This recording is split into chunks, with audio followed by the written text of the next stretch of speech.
the reason we do it at night too is it is quieter. It does make it easier for potentially gathering EVPs, right, electronic voice phenomenon, because it is quieter. There's not traffic going by constantly outside. The hustle and bustle of the day is calmed down, and potentially, the spirit may become more active at night. I think because they've had all day to draw all that energy, right? That's all a lot of energy that we put out during the day. And if some of the theories is right that spirit feeds off of energy, well, they got all day to sit there and eat. So, we do produce a lot of energy all day long between electronics and just our own energies, that we give off, things like that. So, but no, activity can happen any time of the day or night. And actually, if you want to investigate, if you really want to investigate, I try to avoid going to cemeteries at all costs. I just don't think people will be hanging out there. And if there is something hanging out there, well, it may not be, what you want to really run into anyway.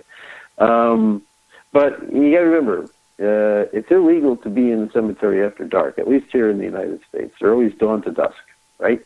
So cemeteries are open dawn to dusk. So you're not really supposed to be hanging out in them after dark.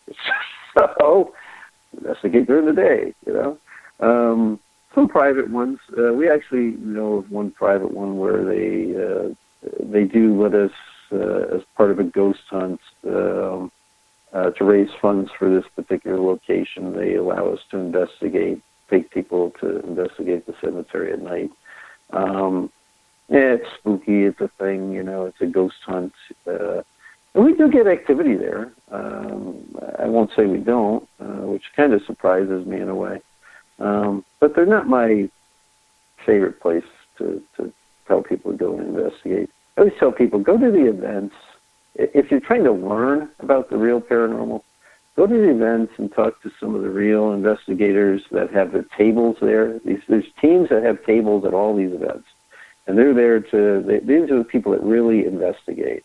They're not necessarily always the ones you see on TV. And they have a lot of knowledge, and that's why they're there. They want to share that knowledge with people. And sometimes you run into them, if you're in the same area, they may bring you on as a team member and teach it. So, but you got to talk to these people, and reach out. Now, hey, Jack, here, because we're down to the last, 15 minutes or so. James, what questions do you have for Jack? Yeah, I got to ask you, Jack, what is the evilest looking thing you've ever seen? I've seen many, and I'm curious what the evilest looking thing you've ever seen. Well, I don't know about evil. Well, I do know. There was one thing, and it was on, I think, one of the shows on Haunted Case Files. I ran into this thing in Mendon, Massachusetts, and I wasn't really afraid of it, but I didn't understand really what it was at the time. And it did turn out to be, it was one of those another demonic cases that my friend prayed I'd get. But anyway, I actually believe it was more elemental than demonic, my personal opinion. But it was this emaciated, think of a Holocaust survivor as a woman, looked like a woman, but not completely. It was, the limbs were elongated, the mouth was open wider than it could be. And I could actually hear this thing screaming. It was like an insane type screaming. But it kept backing away from me as I approached it. It kept moving back until it was like, now, you're seeing this in your mind, but it looks to me like it's right there in front of me. Nobody else, my other investigator who was with me, could sense like this really strong negative energy, but she couldn't see it. But I could see this thing, and it kept backing away from us. And she could feel that energy backing away, but I was actually watching this thing until it huddled finally in a back corner in a hallway. That was the strangest thing, one of the strangest things I ever saw. The other oddest thing I ever saw, you're going to laugh when you hear this one. I'll say this quick. It was a demonic case in Massachusetts, and this thing was attached to the property, and it showed itself to me as a gingerbread man. Just a pitch black gingerbread man shaped thing. Let's put it that way. It was pitch black. But it was in a completely lit room. So it's the absence of light in a lit room. Okay? and it's standing in a doorway, and it's kind of like peeking out from part of the doorway. I could see it. It had a rounded head, and think of the shape of a gingerbread man. That's what it looked like. And I'm like, what the heck is that? And I ran right at it, and it took off. I think it was expecting me to run at it. I did ask a friend of mine, James Amito, this after. I said, why would it show? He goes, usually they try to show themselves as something you're afraid of. And I'm like, really? I said, gingerbread? I'm not afraid of gingerbread. Then I got thinking, there is one movie that I've watched, and it was called The Brothers Grimm. And there's one scene in that movie where this gingerbread man comes up out of a well. It's like a mud gingerbread man. Comes out of the well and steals the girl's face. That freaks me out every time I see it. And I'd only watched it a week and a half earlier. Uh-huh. And I think it saw that in my mind and thought it was going to scare me with that. And I wasn't even thinking of it, though. Because when I get on these cases, I don't think about things that scare me. I think about trying to figure out what the heck is going on, right? And so when I see something like that, it doesn't frighten me. I run after it to try to figure out what the heck it is. So I think that surprises them when they took off. It's like, oh, that didn't work. So, those are the two freakiest things I've ever seen. And it's like, I don't know what that is, but I'm trying to find out, Now, hey, Jack, have you ever been scratched or ended up with bruises or shoved, pushed, anything during an investigation? You know what? I never have. I never have. I've been touched. On the USS Salem, I felt a hand on my shoulder. Felt like somebody touching me from behind. And I turned around. There's nobody there. I've had that happen. I've had things like that. I had something that, in one other case, squeezed the calf of my leg, and it felt like a hand on it, squeezing. I looked down. There's nothing there. I felt something cold, and it seemed like it had weight to it, sit in my lap, which I thought felt like kind of a little girl, and that was at Houghton Mansion. But I've never been harmed. No, it's kind of strange, I guess, because I know people who have that, but I never have. And I think that goes back to what my one friend, the priest, was telling me about.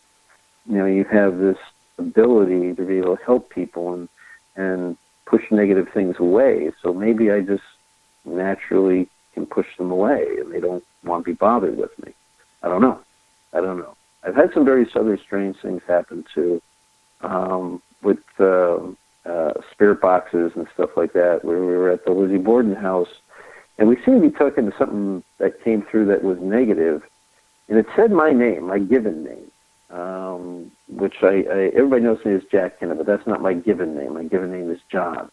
And it said my given name, and I was working a case at the time, and I said, I asked, how do you know me? And it said heaven. And everybody heard it. There's 10 people in the room. They all heard the same.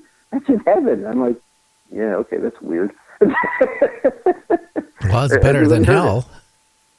Yeah, I don't know. It's very strange. It's very strange. So I don't know what that means, but maybe they avoid me. I don't know. I do notice that on very negative cases, when I'm around, things get really quiet.